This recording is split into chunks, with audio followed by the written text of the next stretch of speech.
ಹುಬ್ಬಳ್ಳಿಯಲ್ಲಿ ಪೈಶಾಚಿಕ ಕೃತ್ಯವನ್ನ ಎಸಗಿ ಎನ್ಕೌಂಟರ್ಗೆ ಒಳಗಾದ ವ್ಯಕ್ತಿ. ಇನ್ನೊಂದು ಕಡೆ ಮಗಳ ಮೃತದೇಹವನ್ನ ನೋಡಿ ಇದೀಗ ಕುಟುಂಬಸ್ಥರ ಆಕ್ರಂದನ ಮುಗಿಲು ಮುಟ್ಟಿದೆ. ಹಸ್ತಾಂತರ ಕೂಡ ಮಾಡಲಾಗಿದೆ. ಮರಣೋತ್ತರ ಪರೀಕ್ಷೆ ನಡೆಸಿ ಕಿಮ್ಸ್ ಆಸ್ಪತ್ರೆಯಿಂದ ಕುಟುಂಬಸ್ಥರಿಗೆ ಬಾಲಕಿಯ ಮೃತದೇಹವನ್ನ ಹಸ್ತಾಂತರ ಕೂಡ ಮಾಡಲಾಗಿದೆ. ಇತ್ತ ಕುಟುಂಬಸ್ಥರ ಆಕ್ರಂದನ ಮುಗಿಲು ಮುಟ್ತಾ ಇದೆ. ಪುಟ್ಟ ಕಂದಮ್ಮನನ್ನ ಕಳೆದುಕೊಂಡು ಇಡೀ ಕುಟುಂಬ ಗೋಳಾಡ್ತಾ ಇದೆ. ಮೃತದೇಹ ಬರ್ತಾ ಇದ್ದಂತೆ ಮುಗಿಲು ಮುಟ್ಟಿದೆ. ಕುಟುಂಬಸ್ಥರ ಆಕ್ರಂದನ.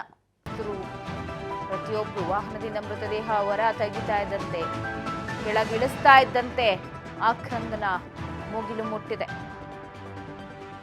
ಹುಬ್ಬಳ್ಳಿಯಲ್ಲಿ ಬಾಲಕಿಯ ಮೇಲೆ ಅತ್ಯಾಚಾರಕ್ಕೆ ಯತ್ನ ನಡೆಸಿ ಆಕೆಯನ್ನ ಕೊಲೆ ಕೂಡ ಮಾಡಲಾಯಿತು. ಆ ಪ್ರಕರಣಕ್ಕೆ ಸಂಬಂಧಪಟ್ಟಂತೆ ಫೋಟೋದಲ್ಲಿ ನೋಡ್ತಾ ಇದ್ರೆ ಪುಟ್ಟ ಬಾಲಕಿಯನ್ನೇ ಪೈಶಾಚಿಕ ಕೃತ್ಯವನ್ನ ಎಸಗಿರುವುದು ಆ ಕಾಮುಕ.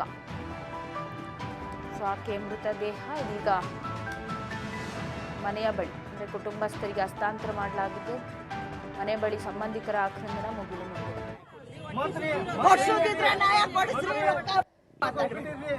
ನಿಮಗೆ ಬೇಕಂತಂದ್ರೆ ನಮ್ಮ ಭಾರತ ದೇಶದ ನ್ಯಾಯ ಕೊಡಿಸ್ರಿ. ನಮಗ ರೊಕ್ಕ ಬೇಡ. ಏನಂತೀರಿ ನೀವು?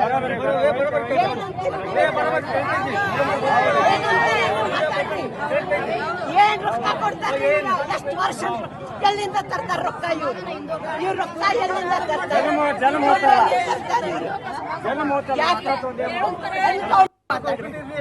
ನಿಮಗೆ ಬೇಕಂತಂದ್ರೆ ನಮ್ಮ ಭಾರತ ದೇಶದ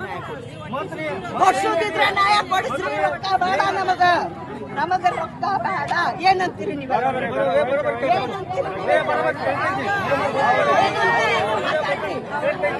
ಏನ್ ರೊಕ್ಕ ಕೊಡ್ತಾರೆ? ಎಷ್ಟು ವರ್ಷ ಎಲ್ಲಿಂದ ತರ್ತಾರ ರೊಕ್ಕ? ಇವ್ರು ರೊಕ್ಕ ಎಲ್ಲಿಂದ ತರ್ತಾರೆ?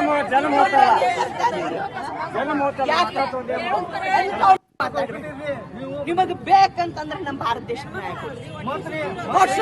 ನ್ಯಾಯ ಕೊಡಿಸ್ರಿ. ರೊಕ್ಕ ಬೇಡ ನಮಗ ರೊಕ್ಕ ಬೇಡ. ಏನಂತೀರಿ ನೀವು?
ಸರ್ಕಾರದಿಂದ ನಮಗೆ ಯಾವುದೇ ಹಣ ಪರಿಹಾರ ಬೇಡ, ನಮಗ್ ಮಗಳು ಬೇಕು.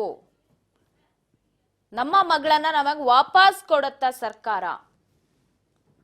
ನಮಗೆ ನಮ್ಮ ಮಗಳ ಜೀವ ಬೇಕು ಅಂತ ಹೇಳಿ ಕುಟುಂಬಸ್ಥರು ಪಟ್ಟು ಹಿಡಿದಿದ್ದಾರೆ. ಯಾವ ಪರಿಹಾರನೂ ಬೇಡ, ಯಾವ ಮನೆನೂ ಬೇಡ ನಮಗೆ ಅಂತ ಹೇಳಿ ಬಾಲಕಿಯ ಮನೆ ಮುಂದೆ ಇರೋ ಸಂಬಂಧಿಕರು ಆಕ್ರಂದಿಸ್ತಾ ಇದ್ದಾರೆ.